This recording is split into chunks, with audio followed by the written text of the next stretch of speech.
สบายดีพี่น้องตอนนี้มาวันมาฮอนบรรณาไฟตูมาพักอยู่เงินนะสาวยังบ่ฮอดบรรณาดินจี้เลยเนาะ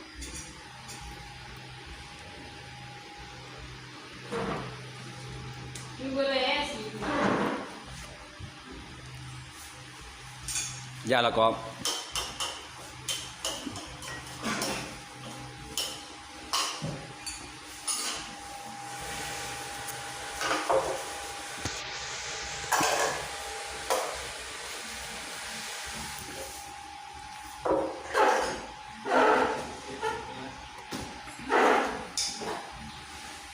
อันนี้ก็คือบ้านนาสาวเนาะ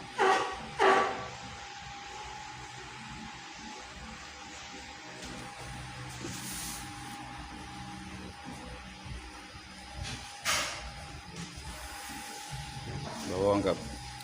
เกิดอยู่บ้านนี่แหละพี่น้องเกิดอยู่บรรณาไฟตูบ้านเกิดแท้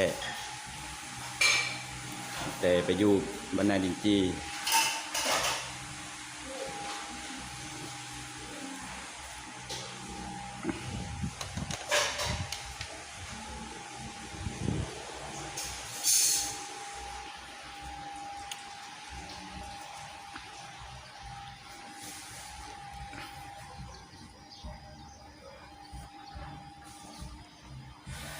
ที่บวรมาฮอนกับพ่อสามีก่อนเนาะพี่น้องเดี๋ยวบวรก็สิเมื่อจอบของพ่อใช่ปะ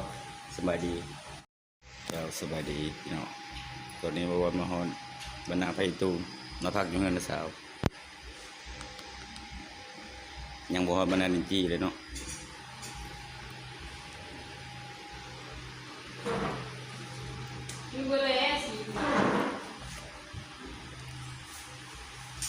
ยาละกอบ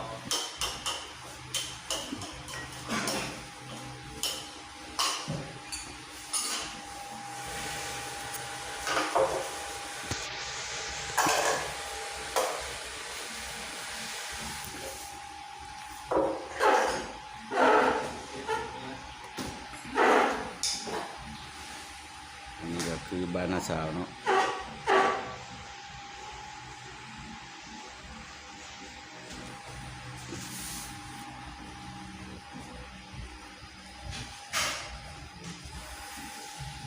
ระวังกับเกิดอยู่บ้านนี่แหละพี่น้องเกิดอยู่บรรณาไฟตู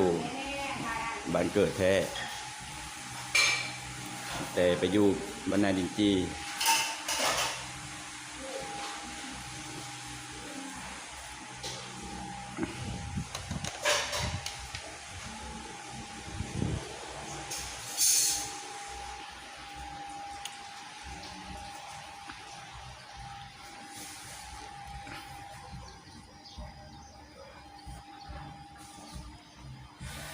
ที่บวรมาฮอนกับพ่อสามีก่อนเนาะพี่น้องเดี๋ยวบวรก็สิเมื่อจอบของพ่อใช่ปะ